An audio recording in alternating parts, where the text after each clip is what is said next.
A little audio check.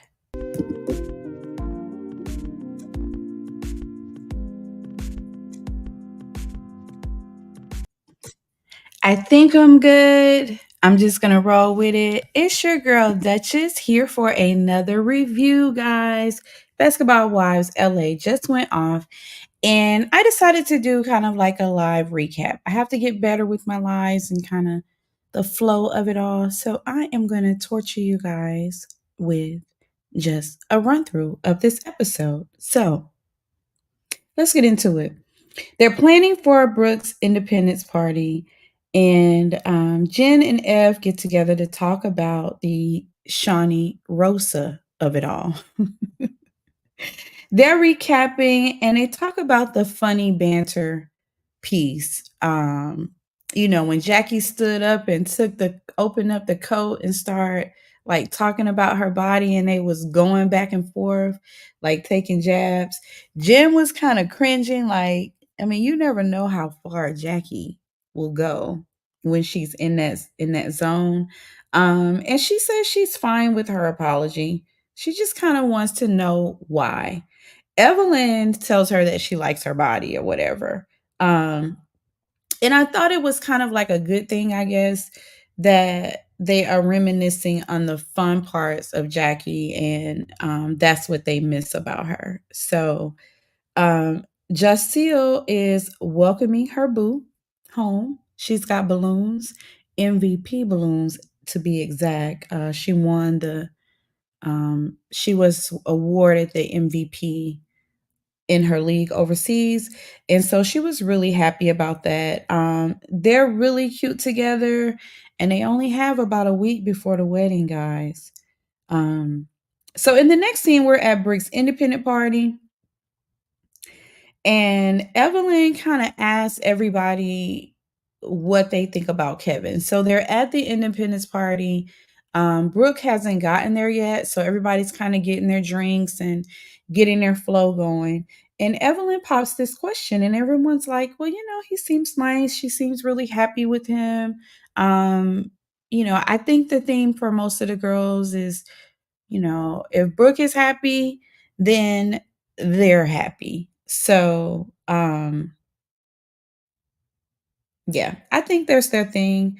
Um, Brandy doesn't really read the room though. Like Brandy is giving her commentary. She wants Brooke to slow down. She's not happy about it. And Evelyn again wants her to sweep around her own front porch and read the room. They're celebrating book right now, and they don't want anything to kind of bring her mood down. She didn't say all of that piece, not even the sweeping around the front porch thing. That was just kind of my thing. But she did say she wanted her to read the room and kind of mind her business. Um, so anyway, Brandy says she feels a need to protect Brooke. She's the way she put it was like she put me in position to have to protect her. I don't know if that's pretty much the word, but I do get as her friend, that she wants her to kind of slow it down. Brooke, on the other side of the coin, Brooke has experienced a lot. So um, I can understand how she feels about it. I just don't know if she needs to be as vocal about it. Anyway, um, Brandy says she's only saying what everybody else is thinking, but they're scared to speak up, and she's not. Okay, I know. I mean, I was thinking it, but it ain't my. It's not my girlfriend either. Anyway, so I mean, not Brandy. Brooke's mom arrives, and they ask her like, "What do you think about Brandy's? What do you think about Kevin?" And she says, "It's not up to us. Um, If she likes it, basically, I love it. Who are we to tell her what to do with her life or her love life?" She also says, speaking from someone who's been married 2 times. Um, and I think there's kind of like some truth you can glean from that too. She may have gotten some warnings, but when people want to do what they want to do or love who they want to, sometimes the last thing they want to hear is that you're not on board for it. So that can be kind of a sticky situation. I agree with what Mama Brooke says. Um, so Brooke does arrive and they're all lit. They're having a good time. Brooke is in the pool in her clothes. Like she's really having a good time, really celebrating. And Jacielle pulls her aside. At first, I'm concerned, like, oh my goodness, is she gonna tell her about the ladies? Um, what they're talking about, because that's usually what you see in a pull aside thing. But she really wanted to ask her to officiate her wedding. And I get to see how much appreciation she has for Brooke and how her relationship with Brooke has impacted her. Like she says, she has taught her to be a better parent, and she has a lot of respect for Brooke.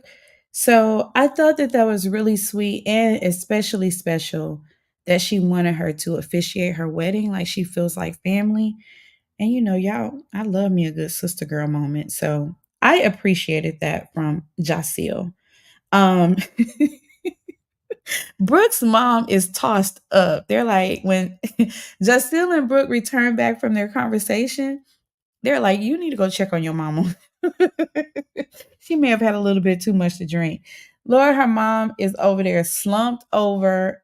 I don't know if she's asleep, but you definitely cannot tell if she's awake. So let's just say her mom had a good time.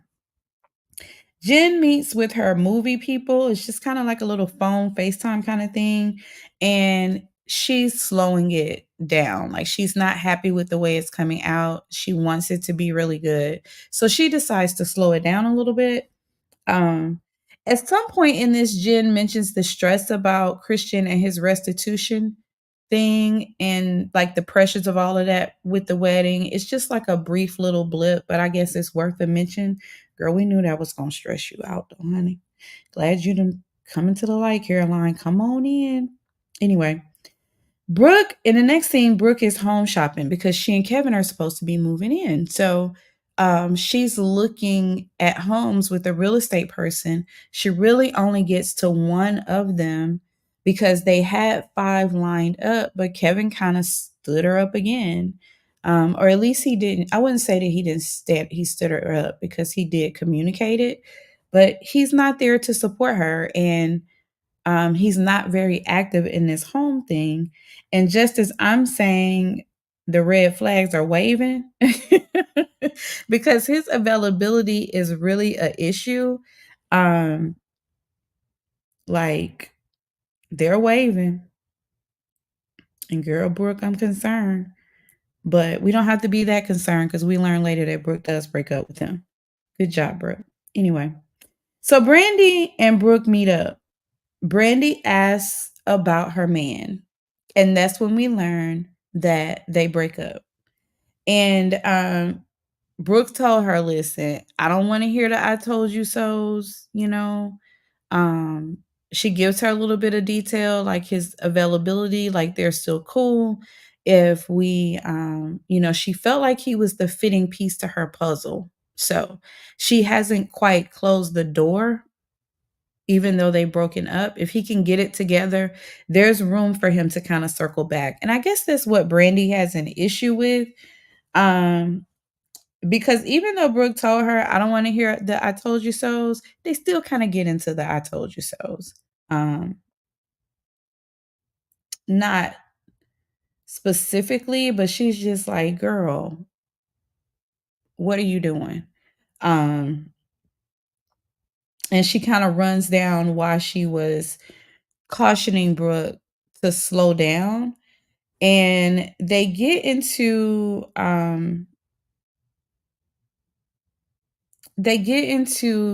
the cheating piece of it all. Because I guess Brandy's position is he's kind of already shown you who he is.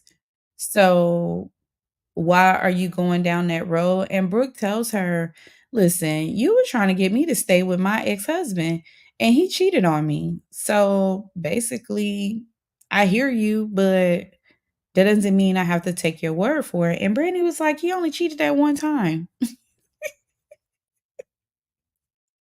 He wasn't still cheating. Brooke is like, how do you know? Like, how do I know? Um, and I just thought, I thought it was, I can't even say that it was odd because we know how many times Brandy has given the cheating passes, but that she said it was only one time. Like, there should be zero times. I mean, really, really, there should be zero times. But Brandy flips it back to her. I'm sorry, Brooke flips it back to Brandy. Like, how do you know Jason isn't still cheating? And Brooke's like, you think he's still cheating? She was like, I don't know. That's the point. Like you don't know. And Brooke asked her, so you, I mean, Brandy asked her, so you think I'm not happy in my marriage? Like, they kind of get into that piece. And Brooke tells her, if I'm honest, no, I don't. And she doesn't feel like she's happy. And Jason could be still cheating. And she's wrong for trying to tell her how to date. She said that because Brandy asked her, was she wrong for telling her to slow down? Like, I'm kind of just looking out for you. Am I wrong for that? And she's like, yeah, you're kind of wrong. And just watching this, I like that they were able to kind of have the conversation without getting all loud and mad and not being able to hear each other. Like, I like that they were able to communicate it, but I also just watching them, I was reminded of why I keep my opinions to myself when it comes to people and their dating lives and all of that, because they're going to do what they want to do. And sometimes you can become the enemy or the person that they need to prove that they were right about their position. So I tend to just kind of keep my opinion to myself unless they ask me specifically, like, what do you think about this situation? And even then, I kind of communicated politically, so to speak, but it's a one and done. Like, if you circle back, girl, we didn't talk about that already. I don't want to keep going down that road. Now, not to say I wouldn't be there when all the hurt falls out and all that piece. I'm just saying I keep my commentary to myself. Anyway, let's keep going. So Jackie and Shaunie meet up. Shaunie reached out to Jackie, and I had some comments about my last review regarding the Jackie Hole situation, and thank you for your services. And someone mentioned that Shaunie didn't have the power to fire Jackie, and I found myself wondering, is that the reason for this whole meetup and kumbaya situation? But it was good nonetheless, and it was believable because they both attest to the friendship history, and it was a lot going on. Shawnee, so Jackie apologized. She said that she really did come with an open heart, and she really had planned to kind of listen and be respectful and all of that, but it went left when Brandy started calling her names. And I kind of felt her on that, because just on that piece, like, I don't know how genuine Jackie was showing up because we know how Jackie do, right? Um, but I did not think it would be fair for anybody to expect Jackie Christie to sit in a Ponderosa, Shauna Rosa, or whatever the Rosa of it all, and take these girls kind of, coming at her without the real Jackie Christie showing up. So I thought that that was authentic, just at least in that piece on why it went left. And Shawnee kind of understood. She understood even the venting and, what was heard on the recordings. She specifically said, I know that you were venting with someone that you trusted, and I can understand that. And you were venting about something that you thought was going on. So you may have even had reason to feel the way that you feel, whether that was genuine or not. And I believe that it was. I thought it was nice that Shawnee acknowledged how Jackie must be feeling and why that situation occurred, even if Jackie was not able to communicate that piece. She asked that Jackie just call her. Like, girl, you could have called me. You could have FaceTime me, whatever. You ain't have to drag me like that, girl. So they made up, they apologized. There is going to be a second meeting. and Jackie promises to be on her best behavior. And honestly, it may go okay because Evelyn and what's her name? Jen were talking about the comedy piece of it all with Jackie. So they may be able to, even if they got kind of like a little memo, like y'all need to work this out with Jackie. They are playing it off well, and I think that they can pull it off. So um, it is wedding day, and Jacielle is getting a lot of positive video messages from her family and her friends, and just encouraging her on their wedding. It was very touching for her to get the message from her mom because she and her mom have a negative history about her coming out. So it was very touching for her mom to be supportive.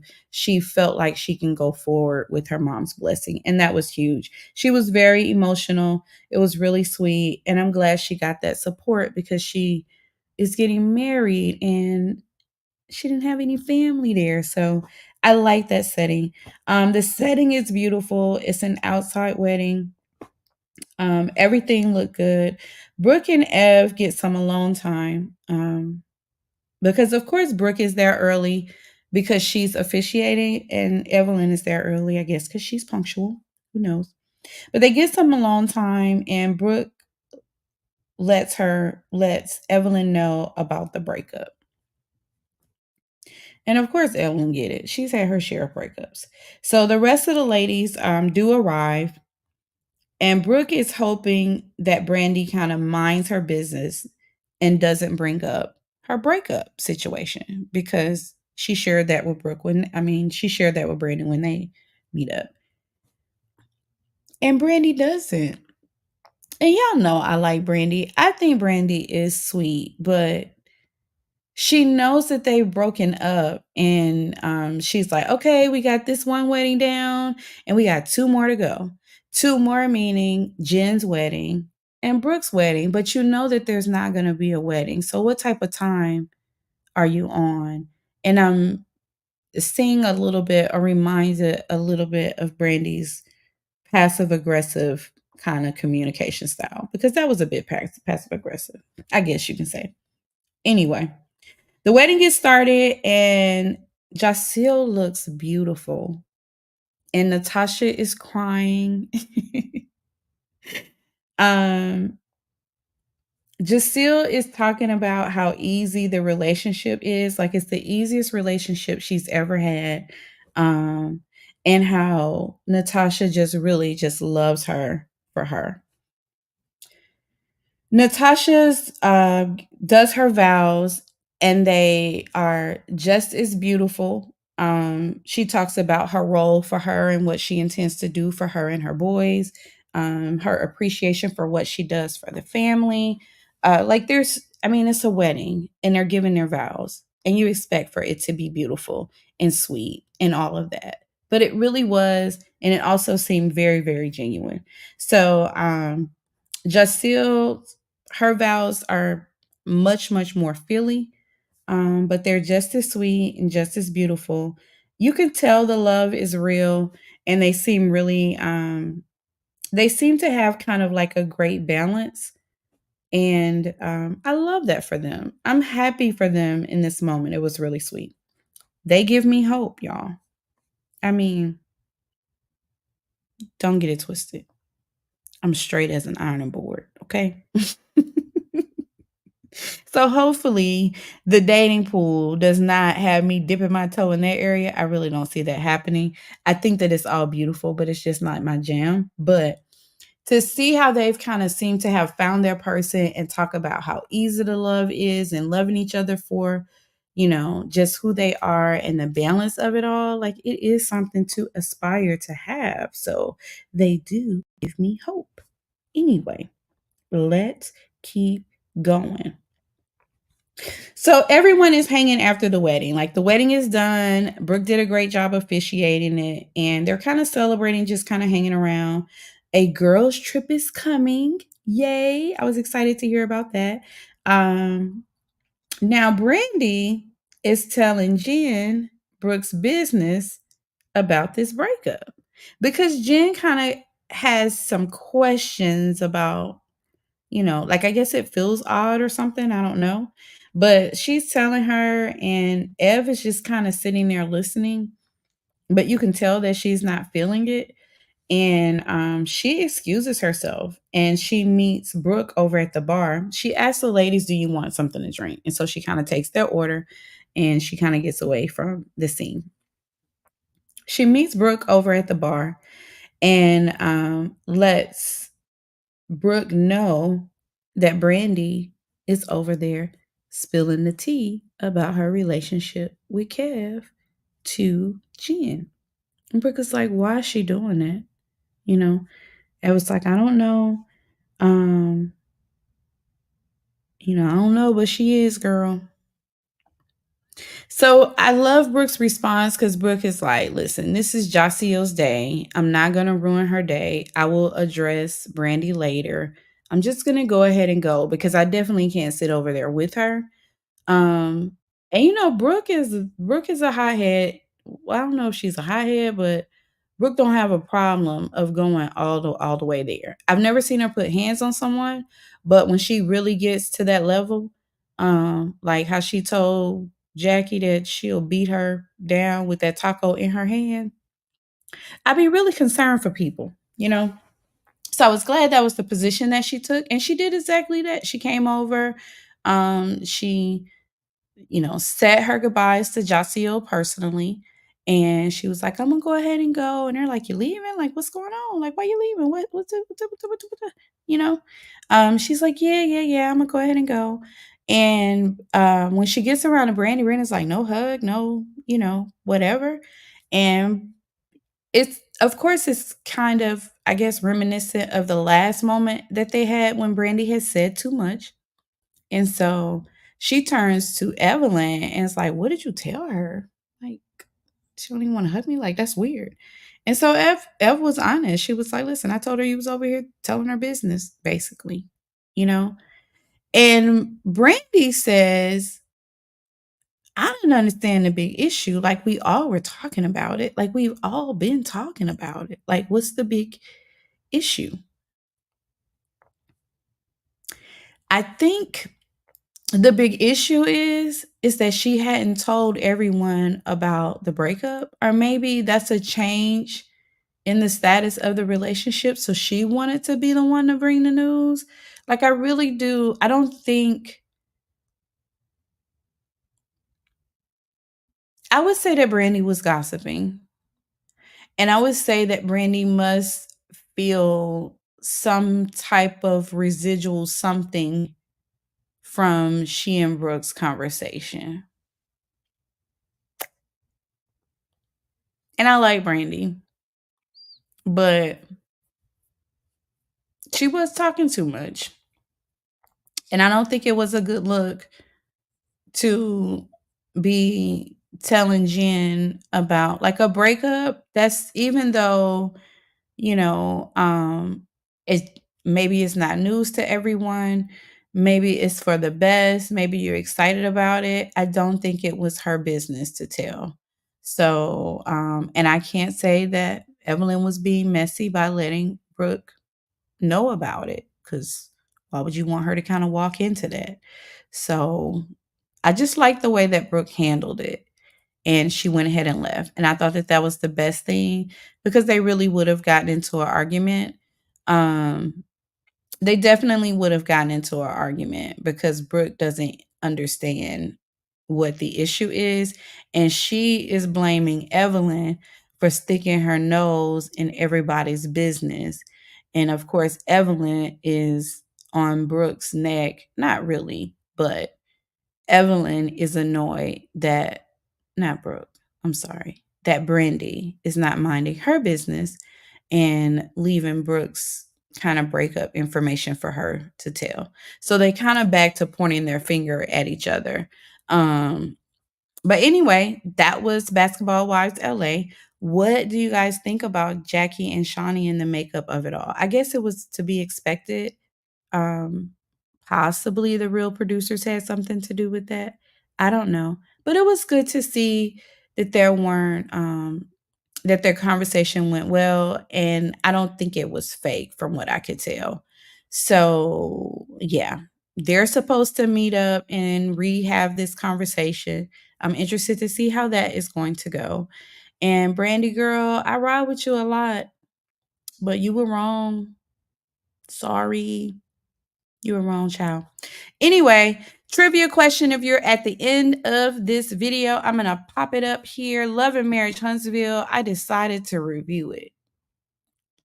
Y'all pray for me because that audience will come for your neck. But I decided to review it.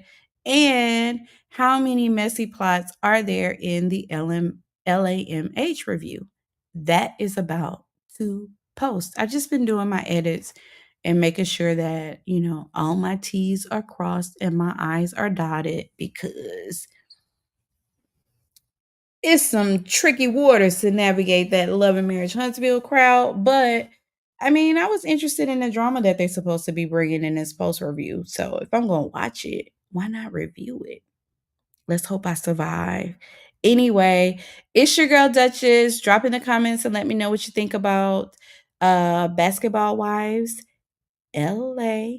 That is your trivia question for your bonus points regarding the Love and Marriage Huntsville review that is soon to drop. And I appreciate everyone that came in and popped in.